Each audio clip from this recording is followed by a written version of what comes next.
if there are things that you want in life, if you have bigger dreams and goals, where is your mindset around them? And I think this will illuminate a lot of the thoughts that you might be having that might be helping you, might be sabotaging you. And to really take a look at those, I think it's so important to always be super aware of the thoughts we're having. Your relationship with money matters. I'm Michelle Perkins, and this is the Money and You podcast, where I will be breaking down your relationship with money, offering tough love money tips, and a money dating plan that will focus on lifting the barriers to success to help pave the way for better money practices and increased wealth. It's time to take control to live a limit-free life. It starts today. Hello, and welcome to the Money and You Show. I'm Michelle Perkins, your host, and doing a short solo show today because I was away this weekend. Some things happened that made me think of you and things I could talk about on the show. And I was just kind of tuned in to money. I was in a beautiful place. I was in Carmel, California, which is beautiful. And that whole area, Carmel, Monterey, Pacific Grove, just one of my favorite parts of California. And we took my son up there, who is a bit obsessed, well, not a bit, completely obsessed with golf. And of course, there's some of the greatest golf courses in the world up there. And so it was a big treat. He's got a birthday coming, and we thought, well, we'll do this and go enjoy it ourselves. And so, needless to say, when you're up there, you can't help but notice the scenery, the real estate, the lifestyle, the whole nine yards. So, of course, money is kind of not out of your mind all the time. It pops in and out, and it made me think with this show, you know how we talk about your relationship with money. We talk about your money stories. We talk about, the things you say to yourself about money. And as I'm walking through and we're talking about things and we're wondering how much the houses cost and we're wondering what it would be like to live there and, how much the golf is and just a variety of things. I kept thinking, wow, all kinds of thoughts come into your head as all money thoughts and sort of this narrative around money that you're thinking. So I thought, this is a great way to test yourself. If you're not quite sure what your money beliefs and thoughts are, the subconscious ones, the ones that don't always show up in your daily life because you've created a life that works, hopefully. And so you're not constantly having, kind of conflicting money thoughts. But in all honesty, you probably are having some of those because that's what we naturally do. But I thought when you put yourself in a different environment, when you are in a place where things look different. Plus you're relaxed. You're not there working and focusing on very specific things. You're just there to kind of relax and wander around, and you're allowing thoughts to come into your head.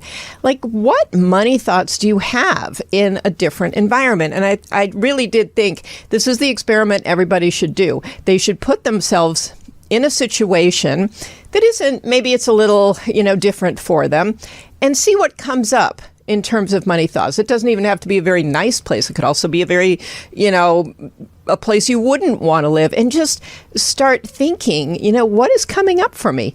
How do I see myself fitting into an environment that is different? And what are some of the money thoughts that are popping into my head? Is it things like, wow, I'd love to live here, but I just never could. I could never afford this. I could never, whatever it is. I'm not even going to try to give you all the thoughts, but I found it to be an interesting exercise. So as you're walking through town, or you're looking at things in shop windows, or whatever it is that you're doing, I honestly think it is a good idea to track the thoughts that come into your head, even write them down, because those are good things to think about, to journal on, and to just see if there are things that you want in life, if you have bigger dreams and goals, where is your mindset around them? And I think this will illuminate a lot of the thoughts that you might be having that might be helping you, might be sabotaging you. And to really take a look at those, I think it's so important to always be super aware of the thoughts we're having. Now, that said, that was like one piece of what I wanted to talk about. So I do think that's a great little exercise for a person to do. And you don't have to leave town to do it either. You can, just find different spaces to go into and just mill around and see what thoughts come into your head when you start daydreaming a little about what you might like to have in your life.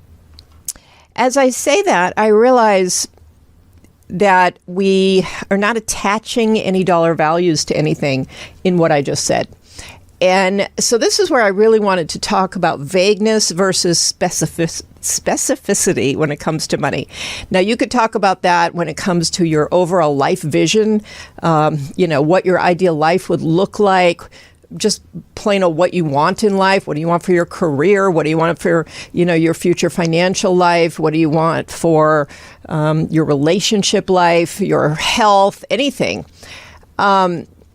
We tend, I think, to use a lot of very vague terms that are sort of meaningless, and that doesn't really get us anywhere. I mean, it's an okay start to just think of what you want. Oh, I'd love to have a beautiful house in a beautiful town. Okay, what does that mean? I mean, where is this town? What does that house actually look like? How big is it? Is it, what are the specifics? Because without that, and you might not know this, but as you continue to set goals and create visions for yourself, you want to keep drilling down to get as specific as possible. And you actually want to start setting some financial goals for such things.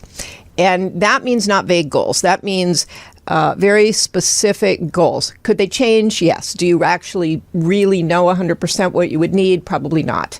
So that's okay. Because when we start attaching dollar values to our goals, we really have a very specific target to go after. And both subconsciously and consciously, things start happening in that direction to get us closer to the specific goal. And when you start seeing that, it's very powerful. You start feeling like, wow, I can manifest things. I can decide I'm saving $10,000 in the next 6 months. And as you are focusing on what you're doing, there's your conscious mind reminding you of this and maybe helping you, reserve certain amounts every month or every week or whatever you decide. There's also your subconscious mind telling you this is the goal, this is where we're headed, this is what we're going to do with it, or, even if it's just we're going to stick it in a savings account.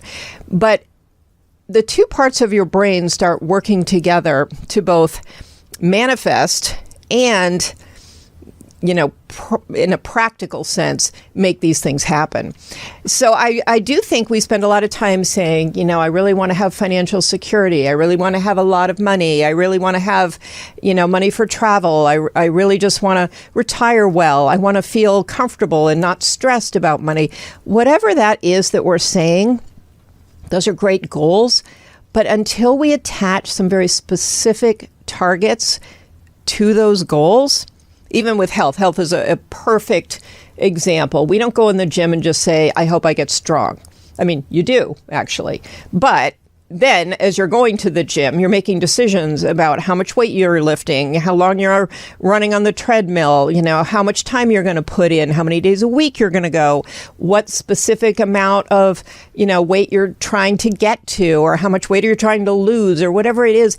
These are specifics. And without that, I would place a good bet on the fact that the person who has these specific targets and knows what they are and is writing them down and tracking them and is really focused on making these things work, that person, in my opinion, is bound to reach those goals faster and more effectively than the person who does not have the specific targets. And we tend to do that a lot with goals like health.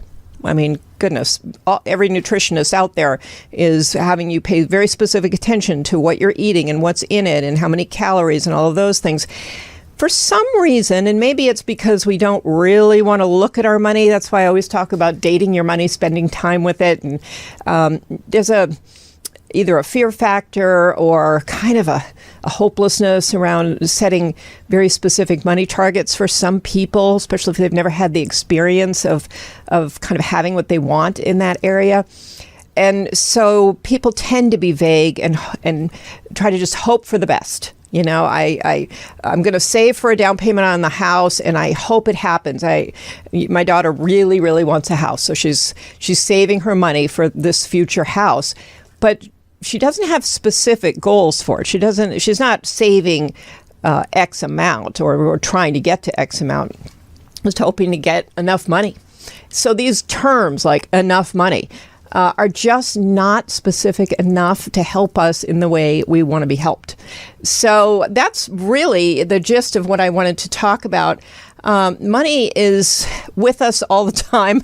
We're thinking about it a lot.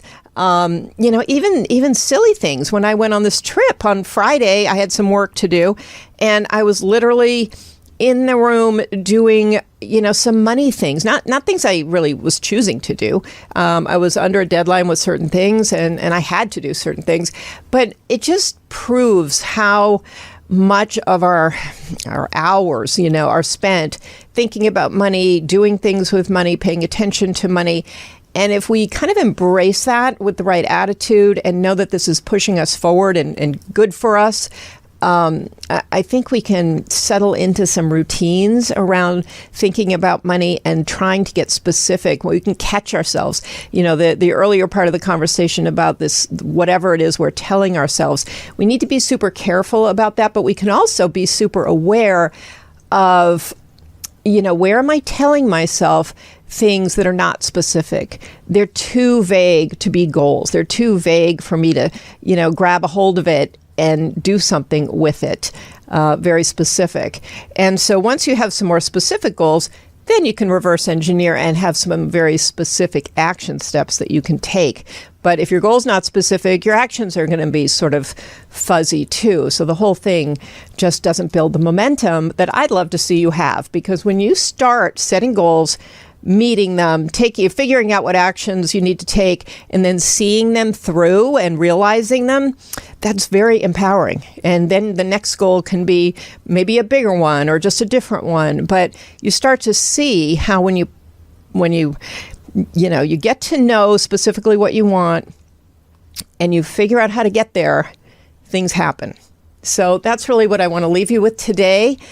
Try it. Try spending some time in a different place, paying attention to what comes up in your mind, and keep asking yourself, is that a thought that's going to help me, or is that a thought that might hold me back? And then look at your goals. Look at, as you come up with these things that you want in life, make sure you have some specific ideas for what it is, and start somewhere.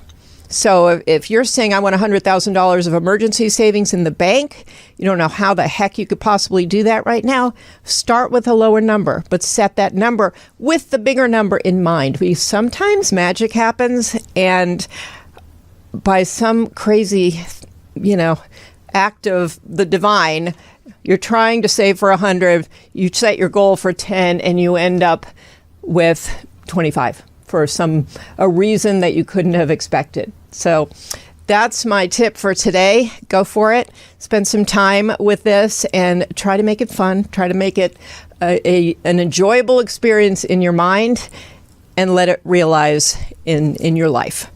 Okay, thanks so much for listening, and we'll see you next week.